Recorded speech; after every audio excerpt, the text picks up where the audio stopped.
friends, vinizworld like എല്ലാവർക്കും സ്വാഗതം. ഈ ചാനൽ സബ്സ്ക്രൈബ് ചെയ്യാത്തവരുണ്ടെങ്കിൽ സബ്സ്ക്രൈബ് ചെയ്ത് ബെൽ ബട്ടണും കൂടി എനേബിൾ ചെയ്ത് തൊട്ടടുത്ത് കാണുന്ന ഓൾ എന്നെല്ലാം കൂടി എനേബിൾ ആക്കിയാൽ മാത്രമേ ഞാൻ ഡെയിലി അപ്ലോഡ് ചെയ്യുന്ന വീഡിയോസിൻ്റെ നോട്ടിഫിക്കേഷൻസ് നിങ്ങൾക്ക് കറക്റ്റായി ലഭിക്കുകയുള്ളൂ. ഞാനിപ്പോൾ ഇവിടെ ഉണ്ടാക്കുന്നത് ചിക്കൻ ഫ്രൈഡ് റൈസ് ആണ്. അതിനായിട്ട് കുറച്ച് വെള്ളം അടുപ്പത്ത് വെച്ചിട്ടുണ്ട്. അതിനൊന്ന് തിള വരുമ്പോൾ 3 ഗ്ലാസ് ബസ്മതി റൈസ് എടുത്ത് വെച്ചിട്ടുണ്ട്. അതൊന്ന് കഴുകി അതിലേക്ക് ഇട്ട് കൊടുക്കുവാണ്. നമുക്ക് ബസ്മതി റൈസാണ് ഫ്രൈഡ് റൈസ് ഉണ്ടാക്കാനായിട്ട് ഏറ്റവും നല്ല റൈസ്. ഞാൻ ഇതിനു മുമ്പും പറഞ്ഞിട്ടുണ്ട്. ഒരു 10-20 മിനിറ്റ് കഴിയുമ്പോൾ ഇത് വെന്ത് വരും. അതായത് ഒരു 3/4 വേവിലാണ് നമ്മളിത് എടുക്കേണ്ടത്. വെന്ത് കഴിയുമ്പോൾ ഇത് കോരിയെടുക്കാം. എന്നിട്ട് ഒരു പ്ലേറ്റിലേക്ക് പരത്തിയിട്ടിട്ട് നന്നായിട്ട് തണുത്ത് വരട്ടെ.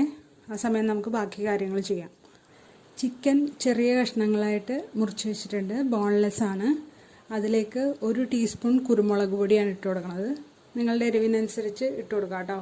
1 ടീസ്പൂൺ അല്ലെങ്കിൽ 1/2 ടീസ്പൂൺ ആയാലും മതി. അതിലേക്ക് കുറച്ച് ഉപ്പും കൂടി ഇട്ട് കൊടുക്കുന്നുണ്ട്. നന്നായിട്ട് മിക്സ് ചെയ്ത് കൊടുക്കുക. ഇനി ഇതിലേക്ക് കുറച്ച് സോയാ സോസാണ് ഒഴിച്ചു കൊടുക്കുന്നത്. 1/2 ടീസ്പൂൺ സോയാ സോസ് ഒഴിച്ചു കൊടുക്കാം. നന്നായിട്ട് മിക്സ് ചെയ്ത് കൊടുക്കാം. ഇനി നമ്മളിതിലേക്ക് 1/2 ടീസ്പൂൺ കോൺഫ്ലവർ ഇട്ട് കൊടുക്കുന്നുണ്ട്. 1/2 ടീസ്പൂൺ തുടങ്ങി 1 ടീസ്പൂൺ വരെ നമുക്ക് ഇട്ട് കൊടുക്കാം. കോൺഫ്ലവർ ഇട്ട് കൊടുത്ത് കഴിയുമ്പോൾ നമ്മൾ ഫ്രൈ ചെയ്യുമ്പോൾ ഉള്ളിൽ നല്ല ജ്യൂസി ആയിട്ടും പുറം ഭാഗം നല്ല ക്രിസ്പായിട്ട് ഇരിക്കും. അതിനുവേണ്ടിയാണ് നമ്മളത് ഇട്ട് കൊടുക്കുന്നത്. നന്നായിട്ട് മിക്സ് ചെയ്ത് കൊടുക്കാം. ഇനി അതവിടെ കുറച്ച് നേരം റെസ്റ്റ് ചെയ്യാനിരിക്കട്ടെ. ഒരു അരമണിക്കൂർ ഇരിക്കാൻ പറ്റുമെങ്കിൽ അത്രയും നല്ലത്. നമ്മളിനൊരു ഫ്രൈ പാനിലേക്ക് കുറച്ച് എണ്ണ ഒഴിച്ചു കൊടുത്തിട്ടുണ്ട്. 1 ടീസ്പൂൺ എണ്ണ ഒഴിച്ചു കൊടുത്താൽ മതി. അതിലേക്ക് 3 മുട്ടയാണ് ഇട്ട് കൊടുക്കുന്നത്. ഇതൊന്ന് സ്ക്രാമ്പിൾ ചെയ്യാൻ വേണ്ടിയാണ്. അതിലേക്ക് കുറച്ച് ഉപ്പിട്ട് കൊടുത്തിട്ടുണ്ട്. കുറച്ച് കുരുമുളക് പൊടി ഇട്ട് കൊടുക്കുന്നുണ്ട്. ഒന്നായി വന്നിട്ട് മാത്രം നമുക്ക് ഇളക്കി കൊടുത്താൽ മതി. ഇട്ട ഉടനെ തന്നെ ഇളക്കി കൊടുക്കണ്ട. ഈ ഉപ്പും കുരുമുളകൊക്കെ ഇഷ്ടമുണ്ടെങ്കിൽ മാത്രം ഇട്ട് കൊടുത്താൽ മതി. അതല്ലാന്നുണ്ടെങ്കിൽ ഇത് ഇടേണ്ട ആവശ്യമില്ല കേട്ടോ. എന്തിനെങ്കിലും ഉപ്പ് കൂടുതലാണെന്നുണ്ടെങ്കിലും ഇട്ട് കൊടുക്കേണ്ട ആവശ്യമില്ല. ഇത് ഏറ്റവും അവസാനം ചെയ്താലും മതി. ഇതിപ്പോൾ നന്നായിട്ട് ആയി വന്നിട്ടുണ്ട്. നമ്മളിത് മാറ്റി വെക്കുകയാണ്. ഇനി ഒരു ഫ്രൈ പാനിലേക്ക് 1 ടീസ്പൂൺ എണ്ണയാണ് ഒഴിച്ചു കൊടുക്കുന്നത്. ഇതൊക്കെ സൺഫ്ലവർ ഓയിലാണ് കേട്ടോ നമ്മളിത് ചെയ്യണത്. ചൈനീസ് ഐറ്റംസ് എല്ലാം ചെയ്യണത് സൺഫ്ലവർ ഓയിലിൽ അല്ലെങ്കിൽ പാം ഓയിലായാലും വിരോധമില്ല. പക്ഷേ വെളിച്ചെണ്ണയിൽ ഒരിക്കലും ചെയ്യരുത്. എണ്ണ ചൂടായി വരുമ്പോൾ നമ്മൾ എടുത്ത് വെച്ച് മാരിനേറ്റ് ചെയ്ത് വെച്ചേക്കണ ചിക്കനാണ് ഇട്ട് കൊടുക്കുന്നത്. അതൊരു സൈഡാകുമ്പോൾ ഒന്ന് മറിച്ചിട്ട് കൊടുക്കാം. നിങ്ങൾക്ക് വേണമെങ്കിൽ ഒന്ന് അടച്ചു വെച്ച് വേവിക്കാം കേട്ടോ. ഒന്ന് ഇളക്കി കൊടുക്കുക. പെട്ടെന്ന് വെന്ത് കിട്ടും. ഇത് നമ്മളൊന്ന് കയ്യിലുകൊണ്ട് തന്നെ ഒന്ന് അമർത്തി നോക്കിയാൽ പൊടിഞ്ഞിട്ടുണ്ടെങ്കിൽ അത് വെന്തിട്ടുണ്ട്. ഒരു പാത്രത്തിലേക്ക് 2 ടേബിൾ സ്പൂൺ സൺഫ്ലവർ ഓയിലാണ് ഒഴിച്ചു കൊടുക്കുന്നത്.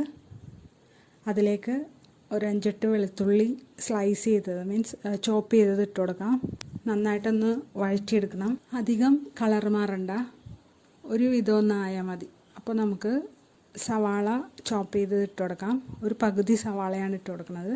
അതിലേക്ക് ഒരു പകുതി ക്യാപ്സിക്കം ചെറുതായിട്ട് അരിഞ്ഞത്, ഒരു ക്യാരറ്റ് മുഴുവനായിട്ട് എടുത്തിട്ടുണ്ട്. ഒരു മീഡിയം ക്യാരറ്റാണ്.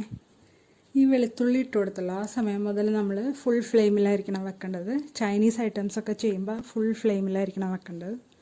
നമ്മൾ ചിക്കൻ 65 ഒക്കെ ചെയ്യുമ്പോഴൊക്കെ ചില്ലി ചിക്കനൊക്കെ അങ്ങനെയല്ലേ, ഫുൾ ഫ്ലെയിമിലാണ് വെക്കണം. അതിൻ്റെ എല്ലാം വീഡിയോ ഇട്ടിട്ടുണ്ട്. അതൊക്കെ കാണാത്തവരൊക്കെ ഒന്ന് കാണണേ. ഇനി പച്ചക്കറിയിലേക്ക് നമ്മൾ കുറച്ച് ഉപ്പിട്ട് കൊടുത്തിട്ടുണ്ട്. നമ്മൾ ഈ ബസ്മതി റൈസ് ഒരു ദിവസം മുന്നേ ഉണ്ടാക്കിയിട്ട് ഫ്രിഡ്ജിൻ്റെ ഉള്ളിൽ വെക്കുകയാണെങ്കിൽ നല്ല മണി പോലെ ഇരിക്കും. നല്ല പയറ് പോലെ ഇരിക്കും ചോറ്. അതാണ് ഏറ്റവും നല്ലത്.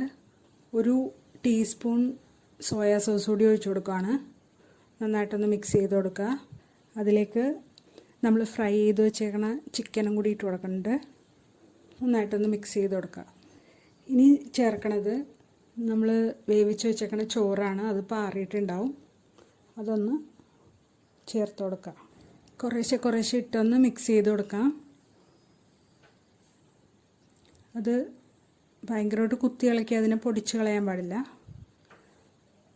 ഒരു മിതമായ രീതിയിൽ ഇളക്കി കൊടുക്കാം.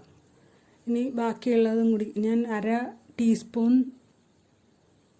റെഡ് ചില്ലി സോസും കൂടി ഒഴിച്ചു കൊടുക്കണ്ടേ. അതുണ്ടെങ്കിൽ മാത്രം ഇട്ട് കൊടുത്താൽ മതി. ഇളക്കി കൊടുക്കുക. ഇനി ബാക്കിയുള്ള ചോറും കൂടി ഇട്ട് കൊടുക്കുകയാണ്. നന്നായിട്ട് മിക്സ് ചെയ്ത് കൊടുക്കുക. കുറച്ച് കുരുമുളക് പൊടി കൂടി ഇട്ട് കൊടുക്കണ്ടേ. ഉപ്പ് ഉണ്ടാവും നോക്കണം. ഉപ്പില്ലെങ്കിൽ അതും കൂടി ഒന്ന് ഇട്ട് കൊടുക്കണം. നന്നായിട്ട് മിക്സ് ചെയ്ത് കൊടുക്കുക. 2 കൈയിലുകൊണ്ട് പിടിച്ച് മിക്സ് ചെയ്ത് കൊടുക്കുക. ഇനി അതിലേക്ക് നമ്മൾ സ്ക്രാമ്പിൾ ചെയ്ത് വെച്ചേക്കണ എഗ്ഗും കൂടി മുട്ടയും കൂടി ഇട്ട് കൊടുക്കുകയാണ്. ഇപ്പോൾ നമ്മുടെ ഫ്രൈഡ് റൈസ് ഇവിടെ റെഡി ആയിട്ടുണ്ട്. ഇത് എല്ലാവർക്കും ഇഷ്ടമായെന്ന് വിചാരിക്കുന്നു. ഇഷ്ടമായെങ്കിൽ ലൈക്ക് ചെയ്യാനും കമൻറ്റ് ചെയ്യാനും ഷെയർ ചെയ്യാനും മറക്കല്ലേ. സബ്സ്ക്രൈബ് ചെയ്ത് ബെൽ ബട്ടണും കൂടി എനാബിൾ ചെയ്യണേ. Thanks for watching.